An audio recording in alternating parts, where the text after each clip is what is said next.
Hey yo, hamma salom do'stlar, sizlar bilan men Karim. Bugungi videoda Naruto animesini ko'rmaganlar uchun maxsus video tayyorlangan va bir nechta faktlar aytib o'tib ketaman do'stlar.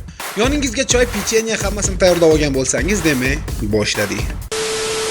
Naruto anime bosh qahramon Naruto Uzumaki ismiga asoslangan. Uzumaki esa aylana girdob degan ma'noda keladi. Naruto animesi Masashi Kishimoto tomonidan yaratilgan. Manga ilk bor 1999-yilda chiqarilgan. Anime esa 2002-yilda efirga uzatilishni boshlagan. Animeda jami 720 ta epizod mavjud. Naruto plus Naruto bo'ron yil nomalari. U 20 yildan ortiq vaqt davomida mashhurligini saqlab kelmoqda. Naruto tarixdagi eng ko'p sotilgan mangalardan biri.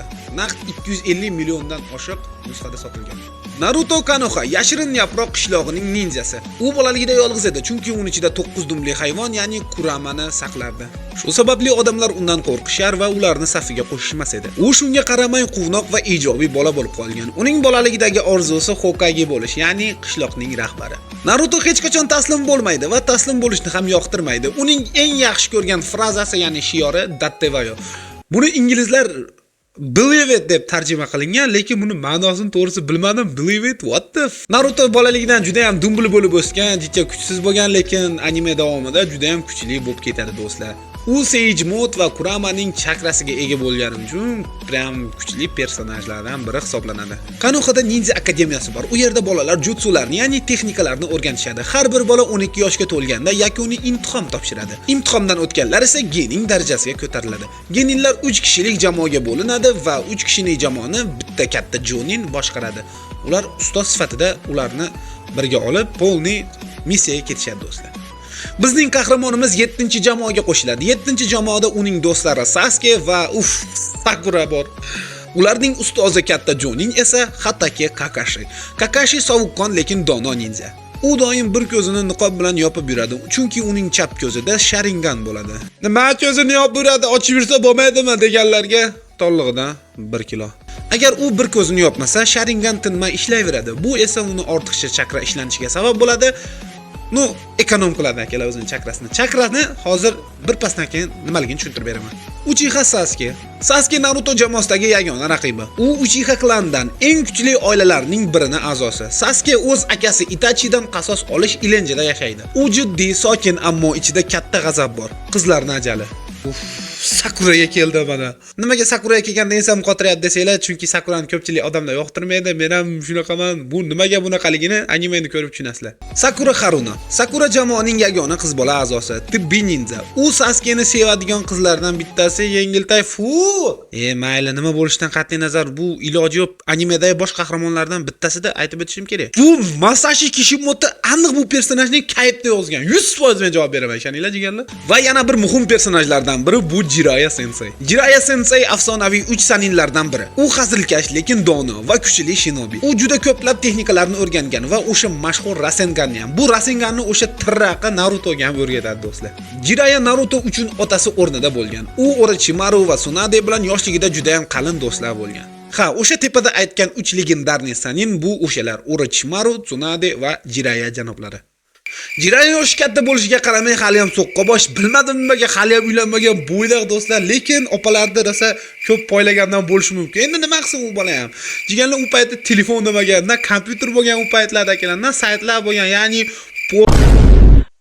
mayli, davom etamiz. Va nihoyat tepada aytganimdek chakra. Naruto dunyosida har bir ninja turli chakraga ega. Chakra bu ularning ichki energiyasi. Har bir texnika yoki har bir kuchini ishlatayotganda chakraga bog'liq bo'ladi. Chakra odamlarda har xil bo'ladi. Birida ko'proq, birida ozroq. Har xil illyuziyalar, jutsular ko'p ishlatilsa, chakra tezda tugaydi. Uni o'rniga qo'yish uchun bizning qahramonlar choy ichish kerak, ovqat yeyish kerak, oshga borish kerak, trenirovka qilish kerak.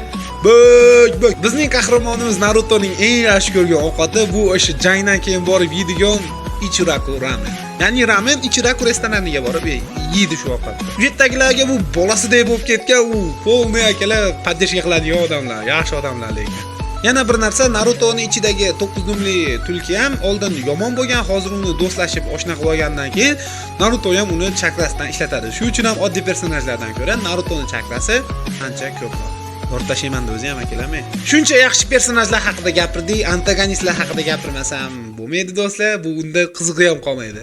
Xullas, Naruto olamidagi eng xavfli tashkilot va jinoiy to'da bu Akatsuki. Kiyimlari qora plash ustida qizil bulutlar tushirilgan. Qayerda paydo bo'lsa, u yerda tinchlik yo'qoladi. Akatsuki so'zining tarjimasi tong degan ma'noni bildiradi. Ammo ular uchun bu tong yangi umid emas, balki zulmatdan tug'ilgan tong degan ma'noda keladi. Bu personajlarning ham maqsadi juda ham aniq yaratilgan, shuning uchun ham legendarniy yovuzlardan. Akatsukining har bir a'zosi juda ham kuchli shinobilardan yig'ilgan. Ular o'z yo'lda dard ko'rgan, yo'qotishlarni boshdan kechirgan. Akatsuki shunaqa headshot komanda.